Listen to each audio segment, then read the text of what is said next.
Hello, नमस्कार। आज हम डिस्कस करेंगे 10वीं क्लास का सिविक का पहला चैप्टर का नाम है पावर शेयरिंग, यानी कि शक्तियों का बंटवारा। देखो, इसमें दो अलग अलग कंट्री, दो देशों का यहाँ पर उदाहरण दे रखा है, एग्जाम्पल दे रखा है। लेकिन मैं पहले आपको एक बार समझाना चाहता हूँ कि इस चैप्टर में हम क्या डिस्कस करेंगे, क्या पढ़ेंगे, ठीक है, क्या सीखेंगे। देखिए, जिस तरह से आपकी क्लास है, आपकी क्लास में मान लो 40 बच्चे हैं। 40 बच्चे अलग अलग एरिया से आते हैं, अलग अलग कास्ट के होते हैं, ठीक है। बहुत सारे उनकी बोली भी अलग अलग होती है, लेकिन उन सब में एकता बनी रहे, उन सब में डिसिप्लिन बना रहे, उन सब की आपस में झगड़ा ना हो, इसके लिए आपके पास एक टीचर होता है। टीचर की रिस्पॉन्सिबिलिटी होती है, जिम्मेदारी होती है कि वो आप सब की बातें सुने, आप सब के लिए काम करे और आप के बीच में जो है एक एकता बना रहे, डिसिप्लिन बनाए रखे और आपके बीच में झगड़ा ना होने दे, ठीक है। तो इसी तरह से इंडिया एक कंट्री है, इंडिया में भी 28 राज्य हैं। 28 राज्य अगर अलग अलग हो जाएंगे, उनमें डिस्प्यूट हो जाएगा तो वो बिखर जाएंगे, इंडिया एक नहीं रहेगा। इसीलिए एकता बनाए रखने के लिए, डिसिप्लिन बनाए रखने के लिए, लोगों के काम करने के लिए, ठीक है, सबकी बातों को सुनवाई करने के लिए वहाँ पर शक्तियों का बंटवारा कर रखा है, सेंट्रल गवर्नमेंट में और स्टेट गवर्नमेंट में, यानी केंद्र सरकार है और एक साथ में अलग अलग 28 राज्यों की सरकार भी है भारत के अंदर। तो इससे क्या समझे आप कि शक्तियों का बंटवारा अगर करा जाता है तो उसके जो रिजल्ट हैं, उसके जो परिणाम है वो अच्छे आते हैं। अगर शक्तियों का बंटवारा नहीं किया जाता तो आपस में डिस्प्यूट होते हैं, झगड़े होते हैं और यहाँ पर जातीय संघर्ष शुरू हो जाते हैं। जैसे कि इस चैप्टर में हम डिस्कस करेंगे, दो कंट्री हैं, एक है बेल्जियम जो यूरोपियन कंट्री है, यूरोप में है, छोटी सी कंट्री, और एक श्रीलंका जो आपके इंडिया के बिल्कुल पड़ोस में है, नेबर कंट्री ऑफ इंडिया है। ओके, तो दोनों कंट्रियों ने कैसे अलग अलग समुदायों के बीच में संघर्ष रोकने के लिए क्या कदम उठाए, उसके बारे में यहाँ पर डिस्कस करेंगे। देखिए, सबसे पहले हम स्टार्ट करते हैं बेल्जियम के बारे में। बेल्जियम यूरोप की एक छोटी सी कंट्री है, बहुत छोटा देश है, लगभग हरियाणा से भी छोटा है और हरियाणा से भी छोटी उसकी पॉपुलेशन है, जनसंख्या है। तो यहाँ से स्टार्ट कर रहे हैं हम यहाँ पे बेल्जियम के। बेल्जियम यूरोप में छोटा देश है जो हरियाणा से भी छोटा है। फ्रांस, नीदरलैंड और जर्मनी इसके आसपास की सीमाएं बनाती हैं। जैसे कि आप मैप में देखोगे, इसको बहुत ही छोटा है और बहुत ही जो है यहाँ पर यूरोप के अंदर, ये देखो, ये जो येलो है कलर यहाँ पर पीले कलर में दिखा दे रहा है, ये जो एरिया है यहाँ पर डच बोलने वाले लोग रहते हैं। अलग अलग कम्युनिटी है यहाँ पे, अलग अलग समुदाय हैं। समुदाय क्या होता है, जो एक जैसे कल्चर हो, एक जैसी भाषा बोलते हो, ठीक है। तो इनके पड़ोस में यहाँ पर एक कंट्री है नीदरलैंड। नीदरलैंड को ही डच कहा जाता है, उनकी लैंग्वेज, उनकी भाषा डच होती है, ठीक है। तो यहाँ पर जो एरिया है, नीदरलैंड से आए हुए लोग हैं सारे के सारे इस कंट्री के अंदर, बेल्जियम में। और बेल्जियम में यहाँ येलो में, पीले वाले में डच भाषा बोलने वाले लोग रहते हैं। ये जो रेड कलर है यहाँ पर फ्रेंच बोलने वाले हैं, फ्रांसीसी भाषा है ये, क्योंकि इसके यहाँ पर पड़ोस में, नेबर में क्या है, फ्रांस कंट्री है, फ्रांस देश है, तो इसका असर यहाँ पे है। तो ये जो है भाषा बोलने वाले फ्रेंच लोग हैं यहाँ पे। और ये जो दिखाई दे रहा है यहाँ पर आपको लाइनिंग में ब्लू एंड रेड, ये क्या है, इसके इधर क्योंकि जर्मनी कंट्री है, जर्मनी देश है, तो यहाँ पर जो है जर्मन बोलने वाले 1% लोग यहाँ पे रहते हैं। और ये जो है ऑरेंज कलर का बीच में, ये क्या है, ये बेल्जियम देश की राजधानी है, इसका नाम है ब्रुसेल्स। यहाँ पे लिख रखा है, ये रहा देखो, अलग अलग कलर को यहाँ पे डिफाइन कर रखा है।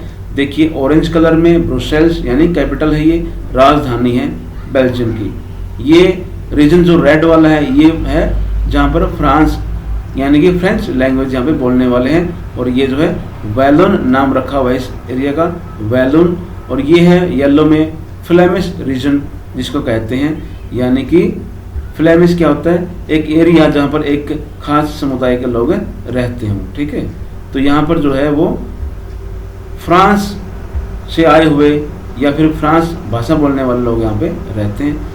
यहाँ पे देखिए जर्मन है ये, इस लाइनिंग में ब्लू कलर और रेड कलर में, यानी कि बेल्जियम में छोटी सी देश है, ये छोटा सा कंट्री है, इसमें 3 तरह की भाषाएं बोलने वाले लोग एक साथ रहते हैं। उनके बीच में कभी कभी संघर्ष हो जाता है, लेकिन यहाँ की गवर्नमेंट ने, यहाँ की सरकार ने इसका समाधान करने के लिए पावर शेयरिंग यानी कि शक्तियों का बंटवारा कर दिया दोनों समुदायों के बीच में, सेंटर और स्टेट के बीच में, ठीक है। 2 तरह बंटवारा किया है, सेंटर और स्टेट, और साथ में अलग अलग समुदाय के लोग रहते हैं उनके बीच में भी यहाँ पर बंटवारा किया गया है। ओके, अब देखिए अपने मैप को अच्छे से देख लिया है, डिस्कस कर लिया हमने। अब देखते हैं क्या इसमें खास बातें यहाँ पे लिखी हुई हैं। देख लो, बेल्जियम के पास क्या है, फ्रांस, यहाँ पे एक फ्रांस जो है इसकी कंट्री है, पास में ही बिल्कुल नेबर कंट्री है बेल्जियम की। हमने मैप में दिखाई भी थी, यहाँ पे ये रहा फ्रांस, नीदरलैंड है पास में, जर्मनी है पास में, ठीक है, और लग्जमबर्ग है छोटी सी कंट्री। ये 4 इसके आसपास में कंट्री है। और ये इसकी क्या है, आबादी कितनी, इसकी पॉपुलेशन 1 करोड़ से अधिक इसकी आबादी है बेल्जियम की। यहाँ का जो जातीय समूह है वो अलग अलग रूप में बटा हुआ है, 3 तरीके से बांट रखा है। वो कैसे है, 59% यहाँ पर जो डच बोलने वाले लोग हैं, जो नीदरलैंड के पड़ोस में से इधर आए हुए हैं बेल्जियम में, यानी डच भाषा बोलने वाले 59% है। और 40% यहाँ पर फ्रेंच बोलने वाले लोग हैं। कितने हो गए टोटल, 59 प्लस में 40 कितने हो गए, लगभग आपके यहाँ पर 99 हो गए ना। तो 99% लोग तो 2 भाषा बोलने वाले लोग हैं, जिसमें डच ज़्यादा है। 1% रह गया आपका, 1% जर्मन बोलने वाले लोग हैं, ठीक है। तो यहाँ पर जो है इसकी राजधानी है ब्रुसेल्स, हमने देखा, उसमें 80% जो है वो फ्रांसीसी यानी फ्रेंच बोलने वाले हैं और 20% डच बोलने वाले हैं। यहाँ पर क्वेश्चन आता है यहाँ से कि जो जातीय समूह है उनका बेल्जियम देश का, वो कैसा है, किस प्रकार संगठित है। आपने ये इसमें आंसर नोट करना है ये, क्योंकि यहाँ से क्वेश्चन आता है आपका हर बार बोर्ड एग्जाम में, जातीय समूह कैसे बंटा हुआ है बेल्जियम देश का। आपने 59% बताना है डच, 40% फ्रेंच बोलने वाले और 1% जर्मन बोलने वाले लोग रहते हैं बेल्जियम में। इसके अलावा जो उसकी राजधानी है ब्रुसेल्स, वहाँ पर फ्रेंच बोलने वाले ज़्यादा हैं और डच वाले कम हैं। यहाँ पर डच ज़्यादा है और फ्रेंच कम है, ठीक है, ध्यान रखना इस चीज़ को। तो ये आएगा आपका 2 मार्क्स का यहाँ पे क्वेश्चन। आगे है 50 में और 60 में, 1950 और 60 में क्या हुआ, 1950 और 60 में डच और फ्रेंच के बीच में तनाव हो गया, संघर्ष हो गया था। लेकिन बाद में क्या हुआ, देखो ध्यान से, डच बोलने वाले जो है देश में ज़्यादा थे लेकिन राजधानी में कम थे। अल्पसंख्यक का मतलब है कमी होना, कम होना, ठीक है। अल्पसंख्यक होता है कम और बहुसंख्यक या बहुमत होता है ज़्यादा। तो डच जो है पूरी कंट्री में ज़्यादा थे लेकिन राजधानी में कम थे, राजधानी में फ्रेंच ज़्यादा थे। यहाँ पे देखो लिख रखा है 80% जो है राजधानी में फ्रेंच थे। आगे समझ में, आगे देखो एक बार, इसी में नीचे क्वेश्चन भी है जो आपके अभ्यास के प्रश्न होते हैं एनसीईआरटी के या फिर जो बुक के, वो भी दे रखे मैंने। तो यहाँ पर हमने मैप देख लिया, अब देखो इसके बारे में मेन चीज़ें। यहाँ देखिए आप क्वेश्चन 1970 और 93 के बीच में यहाँ पर क्या है मेन बात, 2 यहाँ पर 1970 और 1993 के बीच में 4 बार इन्होंने संविधान में संशोधन किया, अमेंडमेंट किया, ताकि सभी लोग इकट्ठे रह सकें अलग अलग समुदाय के, ठीक है। ये इनकी अच्छी बात, देखो इनकी सरकार ने क्या किया, सभी समुदायों को ध्यान में रखते हुए 4 बार संविधान में संशोधन कर दिया ताकि सभी लोग ठीक से रहें, शांति से रहें। डच और फ्रेंच भाषी मंत्रियों की संख्या केंद्र सरकार में समान रूप से कर दी, यानी केंद्र सरकार बनाई गई और राज्यों की सरकार बनाई गई, और दोनों में क्या कर दिया, दोनों भाषाओं के लोगों को बराबर बराबर पावर दे दी, शक्तियों को बंटवारा कर दिया, जिससे कि शांति बन गई, वहाँ पे पीस बन गया, ठीक है। केंद्र सरकार में भी क्या किया, केंद्र सरकार की शक्तियां भी राज्य सरकार को दे दी गई कुछ, और दोनों में क्या हुआ, अगर शक्तियों का बंटवारा हो जाता है तो फिर झगड़ा किस बात का होगा ये बताइए। अगर एक के पास सारी पावर रहेगी तब झगड़ा शुरू होता है, इसलिए यहाँ पे पावर बराबर बांट दी तो कोई झगड़ा नहीं हुआ, संघर्ष नहीं हुआ। ब्रुसेल्स की एक सरकार है जो राजधानी है, उसमें भी दोनों समुदायों को बराबर बांट दिया गया। फ्रेंच बोलने वाले लोगों ने ब्रुसेल्स में समान प्रतिनिधित्व स्वीकार किया, क्योंकि डच भाषी ने केंद्र में समान प्रतिनिधित्व स्वीकार किया था। ठीक है, यानी केंद्र में एक सरकार बनी और उसकी जो राजधानी है ब्रुसेल्स वहाँ भी सरकार बनी, दोनों में बराबर बराबर पावर बांट दी गई, भाषा के आधार पर बंटवारा कर दिया शक्तियों का। यहाँ पर कितनी अच्छी बात है, दो तरीके से बंटवारा किया गया, केंद्र सरकार और राज्य सरकार के बीच में शक्ति बांट दी गई।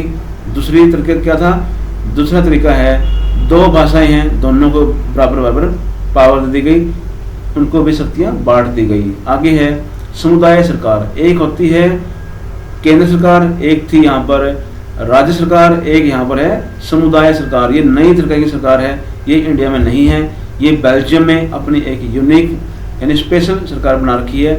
भाषा के आधार पर लोगों ने एक कमेटी बना रखी है जिसको समुदाय सरकार कहते हैं। इसके पास कुछ पावर भी है। ये क्या करती है, ये अपनी अपनी भाषा वगैरह का, अपने कल्चर का, अपने संस्कृति का प्रचार प्रसार करती है और साथ में दूसरी भाषा वालों से मेल मिलाप करके रखती है, ताकि कोई भी अगर भाषा के आधार पर, संस्कृति के आधार पर झगड़ा हो जाए तो ये लोग उनको बैठ के मिल बातचीत करके उसको सुलझा लेते हैं। इसको बोलते हैं समुदाय सरकार। ये आपके जो है 3 मार्क्स में 3 नंबर का क्वेश्चन हर बार आता लगभग। समुदाय सरकार से आप क्या समझते हैं, इसको यहीं से इसका उत्तर लिख सकते हो आप। ठीक है, जो नीचे दे रखा है मैंने वहाँ से कर लेना। तो ये क्या है, वे समुदाय जो हैं दो अलग अलग जो भाषा के आधार पर बांट रखे हैं, उन्होंने संघर्ष नहीं होने दिया सरकार के अंदर, या जो सोसाइटी है, नागरिक हैं, उन संघर्ष से बचे रहे, क्योंकि समुदाय सरकार ने उनके बीच में शांति स्थापित कर दी और सरकार ने पावर को डिस्ट्रीब्यूट कर दिया, डिवाइड कर दिया, यानी शक्ति को बंटवारा कर दिया। जब यूरोपीय संघ का गठन हुआ था ना, यूरोपीय संघ क्या है, यूरोप की अलग अलग जो देश हैं 28 यानी 28 राज्यों ने, 28 देशों ने मिलके एक ग्रुप बना लिया, उसको बोलते हैं यूरोपीय संघ। यूरोप के अंदर है ये, जैसे कि इंडिया, पाकिस्तान, बेल्जियम, ये क्या नाम अपना श्रीलंका, पाकिस्तान, नेपाल, भूटान सभी इकट्ठे हो गए, एक ग्रुप बना लिया। इस तरह से उन्होंने क्या किया, यूरोप में 28 देशों का एक संघ बनाया, जिसको यूरोपीय संघ कहते हैं। उनकी एक करेंसी, एक बाउंड्री, ठीक है, एक टैक्स उन्होंने स्टार्ट कर दिया। ठीक है, अलग अलग नहीं किया और अपनी बाउंड्रीज को खोल दिया वहाँ पे। अगर आप एक कंट्री में घूमने जाओगे तो सभी कंट्री में आप घूमने जा सकते हो। ठीक है, वहाँ बसें चलती है आपस में, कोई बाउंड्री नहीं है, कोई वहाँ पे पुलिस नहीं खड़ी होती बीच के अंदर। ठीक है, तो ब्रुसेल्स को मुख्यालय बनाया गया, यानी जब यूरोपीय संघ बनाया गया तो सभी कंट्रीज ने डिसाइड किया कि बेल्जियम में शांति है, बेल्जियम की राजधानी को अपना हेडक्वार्टर बनाएंगे, यानी यूरोपीय संघ का हेडक्वार्टर कहाँ पे है, बेल्जियम की राजधानी ब्रुसेल्स में मुख्यालय है उसका। ठीक है, हेडक्वार्टर। कितनी गर्व की बात है ये अपने देश के लिए, उनके देश के लिए, कि उनके देश को पूरे यूरोपीय संघ का मुख्यालय बनाया गया, क्योंकि वहाँ पे शांति थी। आगे देखो, नेताओं ने यह महसूस किया था कि एकता केवल दूसरों की भावनाओं और रुचियों के सम्मान के द्वारा संभव है।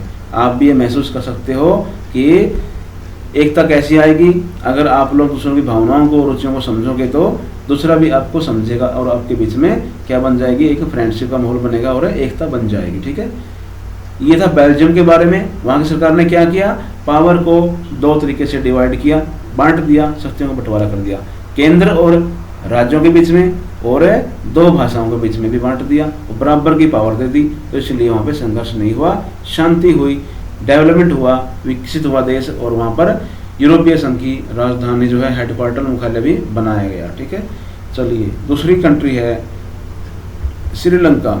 श्रीलंका में देखिए दो अलग अलग भाषा बोलने वाले, कल्चर वाले, संस्कृति वाले लोग रहते हैं। एक है सिंहली। सिंहली कौन है, जो वहाँ के श्रीलंका के मूल रूप से रहने वाले लोग हैं, मूल निवासी हैं। ठीक है, वो बौद्ध धर्म अपनाया हुआ है। भारत से बौद्ध धर्म की शुरुआत हुई थी और भारत ने ही प्रचार किया था श्रीलंका में बौद्ध धर्म का। ठीक है, तो 74% वहाँ पे सिंहली भाषा बोलने वाले लोग हैं।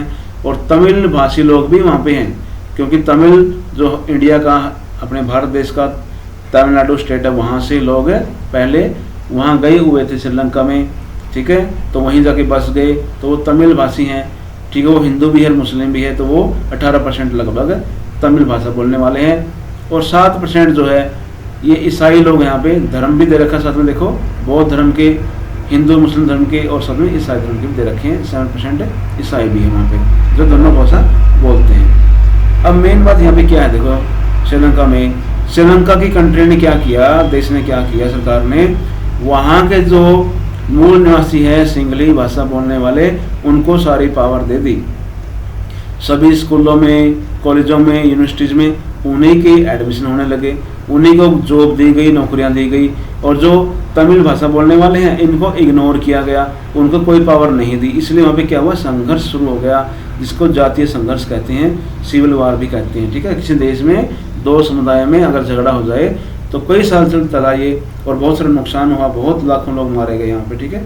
श्रीलंका ने इंडिया से हेल्प मांगी, इंडिया ने हेल्प भी की थी, ठीक है। आगे बताएंगे इसके बारे में। देखिए यहाँ पे, तो यहाँ पर क्या हुआ, श्रीलंका ने तमिल जो देश है अपना, उसमें जो है, जो तमिलनाडु से गए हुए तमिल लोग हैं, उनके अंदर भी 2 तरह के लोग थे श्रीलंका में। यानी श्रीलंका में तमिल 2 तरह के थे, एक तो है श्रीलंकाई तमिल और एक भारतीय तमिल, 2 तरह के। देखो श्रीलंकाई तमिल 13% है, जो उत्तर पूर्व में रहते हैं, ठीक है। उत्तर पूर्व ये वाला एरिया है। एक है भारतीय मूल के तमिल, जो तमिलनाडु से गए हुए तमिल हैं, उनके पूर्वज हैं सारे, ठीक है। तो ये दोनों जो है वहाँ पे तमिल कहलाते हैं, और ये जो है यहाँ रहते हैं इस एरिया के अंदर, जो यहाँ पे ऑरेंज रेड दिखा रखा है ये वाला, ठीक है। देखो येलो में होंगे सिन्हली, जो सिंगली लैंग्वेज बोलते हैं, श्रीलंका के मूल निवासी। श्रीलंकन तमिल और इंडियन तमिल जो है यहाँ पे रहते हैं सभी मिलके, और कुछ मुस्लिम से भी हैं जो ये डॉट डॉट दिखा रखे यहाँ पे रहते हैं, ठीक है। ये तमिल भी बोलने वाले लोग हैं। ये जाफना कंट्री, यहाँ पे एक सिटी का नाम है, जाफना कहते हैं इसको। तो ये जो है श्रीलंका का मैप है, अपने नेबर कंट्री है, पड़ोस में है। और ये कोलंबो इसकी कैपिटल है। ये श्रीलंका की राजधानी कौन सी है, राजधानी श्रीलंका की कोलंबो है, ये रहा कोलंबो, ठीक है। उसकी ब्रुसेल्स थी बेल्जियम की। अब यहाँ पे देखो एक बार, श्रीलंका भी पहले ब्रिटेन का गुलाम था, ठीक है। और ब्रिटेन यानी अंग्रेजों का गुलाम था। 1948 में आज़ाद हुआ था अंग्रेजों से, हम 47 में हुए, ये 48 में हुआ। तो यहाँ पर क्या हुआ, क्योंकि यहाँ पर ज़्यादा संख्या सिंगली लैंग्वेज बोलने वालों की थी, तो उनको बोला जाता है बहुसंख्यावाद, ठीक है। एक क्वेश्चन हर बार बोर्ड में आता है, वो ये होता है, ठीक है, 2 मार्क्स का या 4 मार्क्स का आएगा।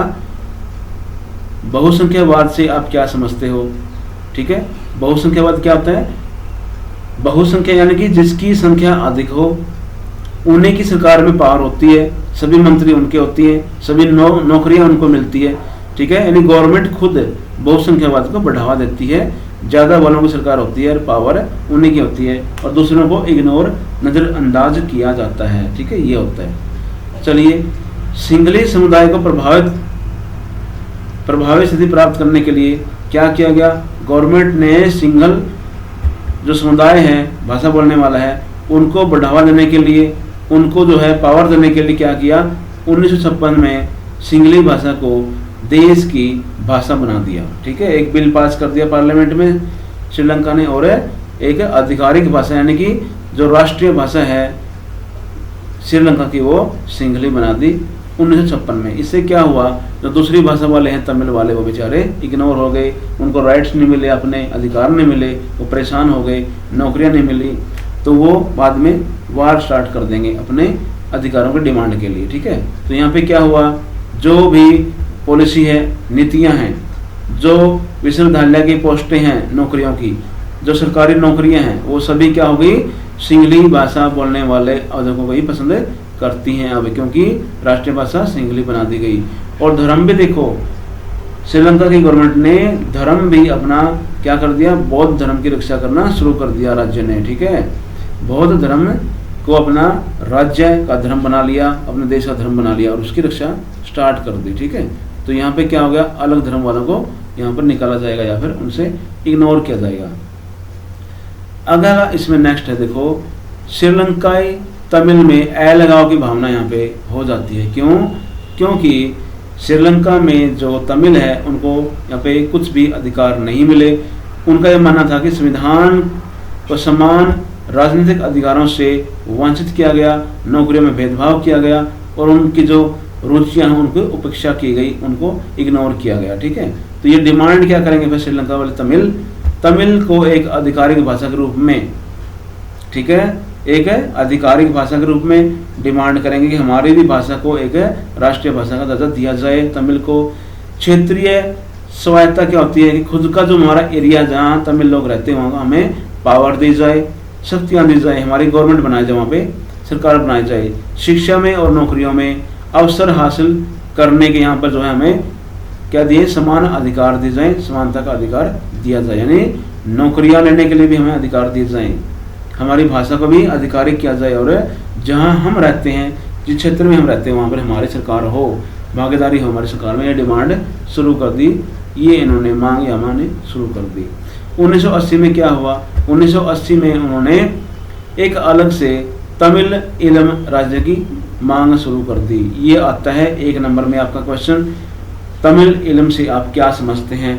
तमिल मैंने तमिल भाषा वाले, इलम मैंने क्षेत्र या फिर राज्य, तमिल राज्य अलग से हमारा बनाया जाए, इसकी उन्होंने मांग उठाने शुरू कर दी तमिल लोगों ने यहाँ पे 1980 में। ठीक है, यानी श्रीलंका के अंदर ही तमिल के नाम से एक अलग से राज्य बना दो और हमें पावर करने का वहाँ पे छूट दे दो, ये डिमांड कर दी। इसको बोलते तमिल इलम। इसकी मांग को पूरा करवाने के लिए वो यहाँ पे शुरू करेंगे, एक फौज बना लेंगे अपनी अलग से, मिलिट्री बना लेंगे, हथियार उठा लेंगे। उसके बाद जो है वहाँ पर एक ग्रुप बनाएंगे, उसका नाम था लिट्टे। लिट्टे का नाम आपने सुना भी होगा, लिट्टे ग्रुप बनाया गया था इनके द्वारा। और उस लिट्टे ग्रुप में जो है यहाँ पर काफ़ी सारा जो है आर्मी का, श्रीलंका की जो आर्मी है उसका और लिट्टे का बहुत झगड़ा हुआ। फिर इंडिया ने बीच में यहाँ पे बीच बचाव भी किया और अपनी सेना भेजी, और बाद में जो इंडियन पीएम है थे वो उस टाइम पे राजीव गांधी, उनकी हत्या तमिल लोगों ने कर दी थी साउथ में, जब वो वोट मांगने गए थे तमिलनाडु। ठीक है, नाराज होकर कि आपने तो भारत की सेना भेज दी श्रीलंका में और श्रीलंका की हेल्प कर दी, हमें पहले से ही परेशानी थी, आपने और हमें परेशान किया, इसलिए जो यहाँ पर ये डिमांड करना शुरू कर देंगे। और जो लिट्टे मैंने बताया था आपको, वो जो लिट्टे है वो एक ग्रुप था उग्रवादियों का या तमिल लोगों का, उन्होंने अपनी मांगे बनवाने के लिए हथियार उठाए थे, उसको लिट्टे कहते हैं। आगे नाम आएगा वो आपको मैं बता दूंगा, यहाँ मैं लिखने की ट्राई भी कर रहा हूँ। ठीक है, टे ऐसे। ठीक है, तो ये है, आपने पढ़ा भी होगा, पहले सुना भी होगा, ये था लिट्टे एक ग्रुप। ठीक है, चलिए, तो ये जो है लिट्टे ग्रुप था, इसका अध्यक्ष था प्रभाकरण। बाद में इसको मार दिया जाएगा, सेना जो है श्रीलंका की वो इसको मार देगी, बहुत सारे तमिल इसको मार देगी और शांत कर देगी। एरिया अब शांत हो गया है, हालांकि पावर नहीं दी इनको, शक्तियों का बंटवारा अभी भी नहीं किया। तो यहाँ पर आपने देखा कि 2 देशों का उदाहरण दे रखा है शक्तियों के बंटवारे के लिए। दोनों में अलग अलग समुदाय होते हैं भाषा बोलने वाले। बेल्जियम ने शक्तियों का बंटवारा किया और शांति के साथ तरक्की की, लेकिन श्रीलंका ने एक धर्म को, एक भाषा को बढ़ावा दिया, शक्तियों का बंटवारा नहीं किया, सारी पावर अपने पास रख ली। इसलिए वहाँ पे क्या हुआ, गृह युद्ध हुआ, जिसको नागरिक युद्ध कहते हैं। बहुत सारे लोग मारे गए, शरणार्थी हो गए, और क्या हुआ, उनको जो है आगे विकसित नहीं हो पाया ये इतना श्रीलंका। ठीक है, इसको बोलते हैं नागरिक युद्ध। ठीक है, ये वाला। चलिए, तो यहाँ पे आएगा, आप नागरिक युद्ध से क्या समझते हैं। इसमें क्या होता है, एक समुदाय के लोग दूसरे समुदाय से झगड़ा करते हैं और अपने अधिकारों की मांग करते हैं, और उसी के आधार पर जो है आपस में युद्ध जैसी स्थिति हो जाती है और बहुत से लोग मारे जाते हैं, शरणार्थी बन जाते हैं। ठीक है, शरणार्थी क्या होता है, जो शरण मांगने के लिए आता है। शरण कैसे, जिसका अपना घर बाहर छूट गया हो, ठीक है, परिवार मर गया हो, तो वो जो है भाग के कहीं और जाके बसेंगे, शरण मांगेंगे, रहने के लिए जगह मांगेंगे। आगे क्वेश्चंस हैं कुछ, वो क्या है कि पावर शेयरिंग क्यों जरूरी है, यानी कि जो शक्तियों का बंटवारा होता है वो क्यों जरूरत पड़ती है उसकी। Why do we need power sharing. ठीक है, पावर शेयरिंग की जरूरत क्यों होती है, शक्तियों के बंटवारे की जरूरत क्यों होती है। आपने देखा कि झगड़ा रोकने के लिए, विकास करने के लिए, सबकी बात सुनने के लिए। तो ये क्या है, 2 तरीके यहाँ पर दे रखे हैं, एक होता है प्रोविडेंशियल, ठीक है, एक होता है नैतिक आधार पर। ये प्रूडेंशियल का कम नहीं होता है। प्रूडेंशियल का मीन होता है गणना करना। प्रूडेंशियल क्या होता है कि लाभ और हानि के आधार पर एक बीच का रास्ता निकाल लेते हैं, कैलकुलेशन करके, गणना करके कि ऐसा करेंगे तो ये नुकसान होगा, ऐसा करेंगे तो ये फायदा होगा। उसके बाद जो फैसला होता है ना, यानी बातचीत के द्वारा फैसला करना को ही प्रूडेंशियल कहा जाता है। तो ये क्या जरूरत होती है इसकी, क्योंकि सामाजिक समूह जो अलग अलग भाषा के हैं उनके बीच में संघर्ष को कम करता है। ये अगर बातचीत से मुद्दे को सुलझा लेंगे तो संघर्ष कम हो जाता है, इसको बोलते हैं प्रूडेंशियल। ठीक है, यानी बातचीत के रास्ते से शांति स्थापित करना। ठीक है, इसमें और क्या होता है, राजनीतिक आदेश की स्थिरता सुनिश्चित करता है। ये अगर ये है चीजें तो क्या हो जाएगा, जो भी गवर्नमेंट आदेश देती है वो एक स्थिर रहेगा, सुनिश्चित रहेगा। ठीक है, ये भी जरूरी है।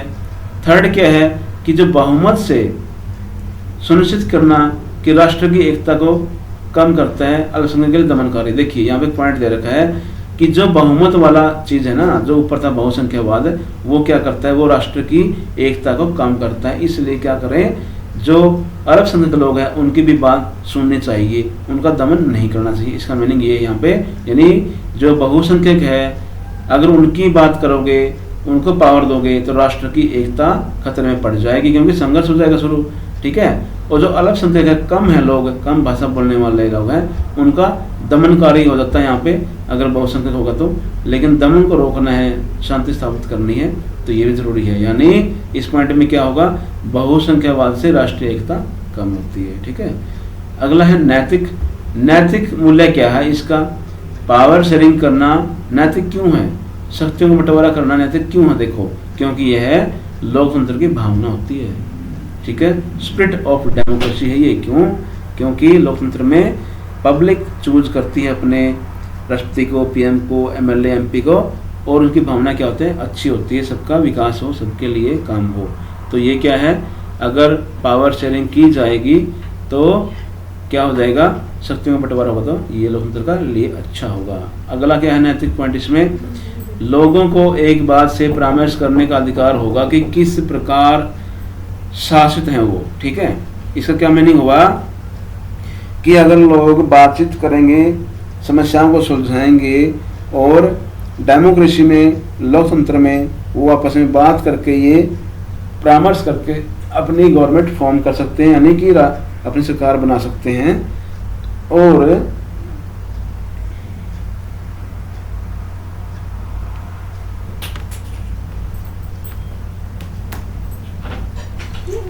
इसी तरह से जो है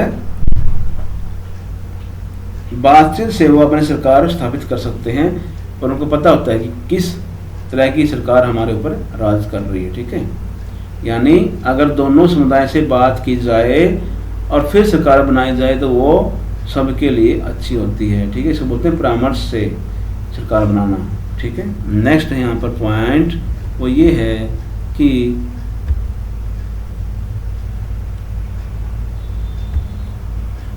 देखिए प्रूडेंशियल जो होता है वो क्या होता है, विवेक के आधार पर लाभ हानि के सावधानी पर गणना करना प्रूडेंशियल कहलाता है। यानी क्या अच्छा होगा, क्या बुरा होगा, वह सोच समझ कर फैसले करना ही प्रूडेंशियल कहलाता है। प्रूडेंशियल है कि सत्ता साझा करने से बेहतर परिणाम होंगे। अगर पावर शेयरिंग की जाएगी, शक्तियों का बंटवारा किया जाएगा, सत्ता साझी की जाएगी, तो क्या होगा, उसका रिजल्ट है अच्छा आएगा, परिणाम अच्छा आएगा। ये प्रूडेंशियल का कहना है। जबकि नैतिक कारणों में क्या है कि शक्ति अगर साझा करोगे, यानी पावर शेयरिंग करोगे, शक्तियों का बंटवारा करोगे, तो क्या हो जाएगा, कार्य जो होगा वो मूल्यवान बना जाएगा। यानी जो समाज में लोग कार्य करते हैं वो अच्छे से करेंगे, क्योंकि शक्तियों का बंटवारा ऑलरेडी हो चुका है, पहले से हो चुका है, तो उनके हाथ में भी पावर है कुछ, तो वो काम अच्छे से करेंगे। झगड़ा नहीं करेंगे तो काम अच्छे अपने आप अच्छा होगा, मूल्यवान होगा। ठीक है, दो कारण यहाँ पे दे रखे हैं। आगे है पावर शेयरिंग के रूप कौन कौन से हैं, यानी जो पावर शेयरिंग है उनके तरीके कौन कौन से हैं, कैसे बांटा जाता है पावर को। ठीक है, शक्तियों का बंटवारा किन आधार पर करते हैं। एक तो होता है शक्तिज। ठीक है, शक्तिज क्या होता है, बराबर का होता है। देखो, तो इसको बोलते हैं हम हॉरिजॉन्टल पावर शेयरिंग बोलते हैं इंग्लिश में। ये होता है, देखो बराबर की लाइन होती है। ठीक है, बराबर की लाइन माने कि एक यहाँ पर आपके 3 तरह के ऑर्गन्स होते हैं, 3 तरह के यहाँ पे साधन होते हैं, ठीक है। तंत्र जो है डेमोक्रेसी में 3 होते हैं। एक तो होता है विधायी, ये रहा विधायक बनते हैं जहाँ पर MLA MP वगैरह बैठेंगे, पार्लियामेंट और असेंबली। और ये होती है कार्यकारी, जो देखो ये जो विधायी है ये बनाएंगे कानून, उस कानून को लागू कौन करेगा? एक कार्यकारी परिषद होती है जिसको हम बोलते हैं मंत्री परिषद वगैरह। जो बड़े बड़े ऑफिसर और मंत्री होते हैं वो इन कानूनों को अप्लाई करेंगे, इम्प्लीमेंट करेंगे और लागू करने का काम करेंगे।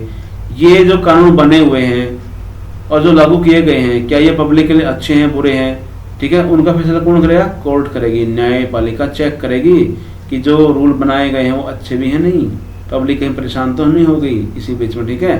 तो इसको बोलते हैं सत्ता का क्षैतिज वितरण, ठीक है, ये होता है, यानी हॉरिजॉन्टल पावर शेयरिंग भी कहते हैं इसको। क्षैतिज आधार पर, यानी इनकी तीनों की पावर बराबर होती, इक्वल पावर है इन तीनों की, बराबर की पावर है, समान अधिकार है इनको, ठीक है। तो समान अधिकार है, समान शक्तियां हैं, तो एक दूसरे पे अंकुश भी लगाएंगी, एक दूसरे की जांच भी करेंगी, और कोई भी असीमित शक्तियों का प्रयोग नहीं कर पाएगा, बल्कि एक दूसरे की जांच करता रहेगा। 3 अंग है सरकार के, विधान पालिका, कार्यपालिका और न्यायपालिका, ठीक है, 3 है ये क्वेश्चन आता है कि शक्तियों का बंटवारा क्षैतिज आधार पर कैसे किया जाता है। तो यह है क्षैतिज आधार पर 3 तरह के जो है अंग है, विधान पालिका, कार्यपालिका, न्यायपालिका। विधान पालिका विधान बनाने वाली, कार्यपालिका कार्य करने वाली, न्यायपालिका न्याय देने वाली, ठीक है। तो 3 तरह के यहाँ पे, ठीक है। और यहाँ पर जो है आगे देखो नेक्स्ट, ये है चेक और शेष। चेक क्या होता है? चेक करना, यानी कि जांच करना। कौन करेगी? जो न्यायाधीश है वो नियुक्त कैसे होते हैं, ठीक है, न्यायाधीश नियुक्त किए जाते हैं, जो कार्यपालिका हमारी उसके द्वारा होते हैं हालांकि, लेकिन इनका अपना खुद का एक ग्रुप होता है, उसी में से जो है प्रमोशन होकर न्यायाधीश बनते हैं। और वे विधायकों द्वारा किए गए कार्यकारी कानूनों को कार्यों को देख रेख करते हैं। जो कानून बनाए गए हैं विधान पालिका द्वारा उनकी जांच करती है न्यायपालिका, ठीक है, ठीक है। तो यहाँ पे क्या है? चेक करना, यानी आपस में जांच करते हैं तीनों एक दूसरे की, ठीक है। उदाहरण के लिए यहाँ पे एग्जाम्पल दे रखा है कि बॉम्बे हाई कोर्ट है, यानी कि न्यायपालिका हो गई हाई कोर्ट, इन्हें क्या किया? राज्य की सरकार यानी कि विधान पालिका हो गई। तो मुंबई में क्या हुआ? जहाँ पर एक घर था उसमें 7 बच्चों का घर था और 2000 बच्चे रह रहे थे उसमें, तो गलत बात थी ना ये। यानी एक अगर आपकी क्लास मान लो 40 बच्चे हैं, वहाँ पे अगर 40,000 बैठा दे जाएँ, 400 बैठा दे जाएँ, तो किसी को समझ में आएगा? तो ऐसे ही जो है 7 बच्चों का घर था, उसमें 2000 बच्चे रुके हुए थे। तो क्या कहा यहाँ की जो हाई कोर्ट थी न्यायपालिका, उसने सरकार को यानी विधान पालिका को कहा कि ये गलत है, इसको ठीक किया जाए, यहाँ पे जांच कर देना, चेक कर दिया। तो ये एग्जाम्पल है, ठीक है। एक और एग्जाम्पल सुन लो, जब PM नरेंद्र मोदी ने बड़े नोट बैन किए, नोटबंदी की थी, तो उस समय बहुत सारे लोग जो है बैंकों में, ATM में लाइन में लग गए थे बाहर, और कुछ लोगों की भीड़ में, ठीक है, भीड़ में दबके या भाग दौड़ में या गर्मी से या कुछ भी कह लो, बीमार था वो, कुछ लोग मर गए थे, डेथ हो गए थे उनकी, ठीक है, मृत्यु हो गई थी। तो किसी ने हाई कोर्ट में कह दिया कि देखो परेशान कर दिए सारे इस गवर्नमेंट ने, तो गवर्नमेंट के ऊपर जांच की जाए। तो सुप्रीम कोर्ट ने एक यहाँ पर निर्णय दिया था, गवर्नमेंट को बुला के पूछा था कि आपने नोटबंदी क्यों की, क्या फायदा इसका, लोग मर रहे हैं। तो फिर गवर्नमेंट ने अपनी बात वहाँ पर कहनी पड़ी, पूरे डॉक्यूमेंट दिखाने पड़े कि हमने इसलिए नोटबंदी की है ताकि जो बड़े नोट बैन हो जाए और करप्शन रुक जाए, ठीक है। जो 2 नंबर का पैसा पड़ा है ना, ठीक है, जो करप्शन किया हुआ पैसा पड़ा है वो सारा खराब हो जाए, क्योंकि हम नोटबंदी कर रहे हैं, ठीक है। तो बहुत सारे फायदे बताए, तब जाके सुप्रीम कोर्ट ने माना हाँ ठीक है। चलिए नेक्स्ट है संघीय सरकार। देखिए सरकार 3 तरह की होती है, एक संघीय, एक केंद्रीय और एक स्थानीय, यानी लोकल गवर्नमेंट, सेंट्रल गवर्नमेंट और स्टेट गवर्नमेंट। 3 तरह की गवर्नमेंट होती है। इनको यहाँ पर बोलते हैं 3 लेवल, 3 टायर, और आपका जो है यहाँ पर एक और पावर का वितरण यहाँ पे होगा, यानी कि शक्तियों का बंटवारा।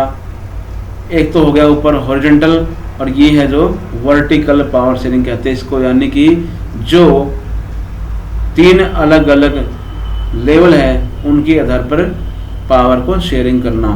एक होगी संघीय सरकार आपकी ये वाली, ठीक है, संघ यानी केंद्र में सरकार होती है जहाँ पर एक भारत का राष्ट्रपति है, भारत का प्राइम मिनिस्टर है, मंत्री हैं, पूरे देश के लिए कानून बनाएंगे वो, पूरे संघ के लिए, ठीक है, पूरे देश में कानून चलते हैं उनके, वो होती केंद्र सरकार और संघीय सरकार, एक ही बात है, ठीक है। विभिन्न क्षेत्रों पर शक्तियों का संधा कर जाता है इसमें, ठीक है। ये देखिए रहा, एक है संघीय, एक है प्रांतीय, ठीक है, दो हो गई। तीसरा मैं बता रहा हूँ आपको, वो होता है स्थानीय सरकार, जिसमें पंचायत होती है, सरपंच वगैरह आते हैं, ठीक है। 3 तरह की यहाँ पे गवर्नमेंट है इंडिया के अंदर। ये बाहर का दे रखा है, नाइजीरिया का एग्जाम्पल। तो संघीय के पास ज़्यादा पावर होती है यहाँ पे, और प्रांत के पास, राज्य के पास कम पावर होती है, ध्यान रखना। और स्थानीय यानी सरपंच के पास और भी कम होती है। तो सरपंच होगा स्थानीय में, प्रांत में होगा सीएम, जैसे कि हरियाणा के हैं खट्टर साहब, और संघ में होगा मोदी पीएम, और प्रेसिडेंट हमारे कोविंद सर, ठीक है। तो ये क्या है, 3 अलग अलग रूप हैं, अलग अलग यहाँ पे सरकार के लेवल हैं। तो इसको बोलते हैं हमें शक्तियों का बंटवारा कैसे कर दिया हमने, सरकार के आधार पर कर दिया, लेवल के आधार पर कर दिया, इसको हम कहते हैं वर्टिकली पावर शेयरिंग, ठीक है। जैसे कि नाइजीरिया एक कंट्री है अफ्रीका में, इसका एग्जांपल दे रखा है यहाँ पे कि यहाँ के जो राज्यों के वित्त मंत्री हैं उन्होंने एक साथ मिल के मांग कर ली कि हमें जो आय के स्रोत जो है वो अपने साथ घोषित किया और जिसके द्वारा राजस्व विभिन्न राज्य सरकारों को वितरित किया जाना। इन्हें रेवेन्यू जो है यानी टैक्स सिस्टम के लिए डिमांड की थी उन्होंने। इसका छोड़ दो एग्जाम्पल, हम अपना इंडिया का लेंगे, ये कोई हमारे काम नहीं आएगा, ना ही क्वेश्चन आता है इसका। देखिए सामुदायिक सरकार क्या होती है, यहाँ पे यह भी है दे रखा है, शक्तियाँ विभिन्न सामाजिक समूहों में बांट दी जाती है, धर्म के आधार पर, भाषा के आधार पर। जैसे बेल्जियम में हुआ, ठीक है, तो वहाँ पर उनके पास कुछ संवैधानिक और कानूनी पावर भी होती है उनके पास, ठीक है, जिससे कि कमजोर वर्ग और महिलाओं को जो है वहाँ पे क्या मिल जाए, प्रशासन में प्रातिनिधित्व मिल जाए। उदाहरण के लिए जो है इंडिया में कर रखा है कि जो महिलाएं हैं या जो कमजोर वर्ग है, शेड्यूल कास्ट के हैं, एससी, बीसी, ओबीसी, ठीक है, उनको अपने कुछ सीटों पर आरक्षित कर रखा है, रिजर्वेशन दे रखा है, आरक्षण दे रखा है, ठीक है। आपने देखा होगा कि कई गांव में केवल महिला सरपंच बनती है, ठीक है, लेडीज सरपंच होती है कई गांव में। कई जगह जो है केवल एससी होता है, ठीक है, कई जगह बीसी होता है, कई जगह एसटी होता है, ठीक है। 3-4 तरह के जो ये अलग अलग कमजोर वर्ग के जो यहाँ पे दिखा रखा है उनको आरक्षण दिया जाता है। ये हरियाणा का एग्जाम्पल है, इंडिया का भी एग्जाम्पल है। उदाहरण यहाँ पे कनाडा का दे रखा है, एक कनाडा कंट्री है जो अमेरिका के ऊपर है। कनाडा में क्या है, अंटोरियो एक राज्य है, उसी सरकार में आदिवासी समाज जो है वहाँ पे समुदाय है आदिवासी, एक भूमि दावे के निबंधन में सहमत हुई थी। मंत्री ने घोषणा की थी कि राज्य परस्पर समान और सहयोग भावना में आदिवासी लोगों काम करेगी।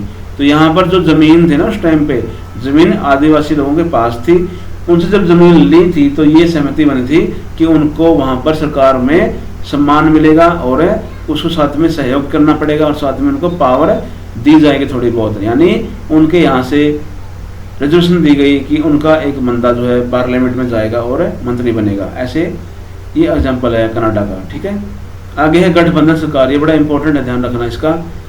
गठबंधन सरकार आता है क्वेश्चन में, 2 मार्क्स का आता है कई बार, ध्यान रखना इसका, ठीक है। कैसे, देखो ये है यहाँ पर आपका गठबंधन क्या होती है, गठबंधन यानी जब किसी एक ग्रुप का वो ना आए, ठीक है, किसी एक ग्रुप का अगर एक पार्टी की सरकार ना बने तो क्या हो जाता है कि 2 अलग अलग या 2 से अधिक अलग अलग जो पार्टियां हैं वो मिल के सरकार बनाएंगी, मिल जाएंगी, बंधन कर लेंगे, इसको बोलते हैं गठबंधन, ठीक है ना। यहाँ पे ये रहा, तो गठबंधन क्या होता है, ध्यान रखना इस चीज़ का कि एक पार्टी की सरकार ना बने, दूसरे से सहयोग ले, 2 पार्टियां या अधिक पार्टियां मिलकर सरकार बनाई, उसको बोलते हैं गठबंधन। जैसे हरियाणा इसका एग्जाम्पल है, हरियाणा में अब की बार जो है जब वोटिंग हुई तो एक पार्टी सरकार नहीं बनी, कुछ सीटें भारतीय जनता पार्टी जीती और कुछ जनता पार्टी जो है आपकी ये जो जननायक जनता पार्टी है, दिग्विजय चौटाला की, दुष्यंत चौटाला की, वो जीत गई। तो दोनों ने मिलकर सरकार बनाई, एक सीएम बना और एक डिप्टी सीएम बना, ठीक है। तो ऐसे हरियाणा का जो एग्जाम्पल है वो गठबंधन सरकार का एग्जाम्पल है। पावर शेयरिंग व्यवस्था जो है इसमें क्या होता है, राजनीतिक दलों, दबाव समूह और आंदोलनों के नियंत्रण में उस तरह का लोगों का प्रभाव देखा जाता है। देखो जहाँ गठबंधन सरकार होगी वहाँ पर 2 ग्रुप होंगे अलग अलग, 2 पार्टियाँ होंगी, अलग अलग लोग होंगे, मिलकर सरकार चला रहे हैं, तो दोनों का वहाँ पे प्रेशर होता है कि हमारा काम ज़्यादा बने, हमारा ज़्यादा बने, ठीक है। तो वो दबाव की राजनीति भी करते हैं कि हम सरकार से अलग हो जाएंगे अगर हमारा काम नहीं किया तो दबाव समूह भी होते हैं कुछ जो प्रेशर डालते हैं, जैसे कि स्टूडेंट ग्रुप हो गया यूनिवर्सिटीज़ में, कॉलेजों में, ठीक है, या जो किसान ग्रुप हो गया, किसान समूह हो गया, किसान संघ हो गए, किसान अपनी डिमांड रखेंगे और दबाव डालेंगे। तो ये होते हैं दबाव समूह जो आंदोलन करते हैं अपने मांग मनवाने के लिए सरकार के ऊपर, ठीक है। चलिए, तो यहाँ पर जो है दो पार्टियों के बीच में आपस में जो है शक्तियों का बंटवारा होता है, उसको बोलते हैं यहाँ पर गठबंधन सरकार, ठीक है। रशिया का यहाँ पे एग्जाम्पल दे रखा है, रूस, वहाँ पे दो दल अलग अलग है, ठीक है, उनके बीच में ऐसे ही गठबंधन बना और अपने उम्मीदवार सूची यहाँ पे जारी की थी। तो ये एक सिस्टम है गठबंधन सरकार का, और इसी के साथ ही हम यहाँ पे इस चैप्टर को फिनिश करते हैं। एनसीईआरटी क्वेश्चन भी हमने कुछ यहाँ पे बता दिया और कुछ यहाँ पे आगे मैंने दे रखे हैं, आपके नीचे लिंक मिलेगा, उस पर क्लिक करके ले लेना। और साथ में क्या है यहाँ पर, इस चैप्टर को आपने अगर ठीक लाइक किया तो इसको आप सब्सक्राइब भी ज़रूर करना। Thank you.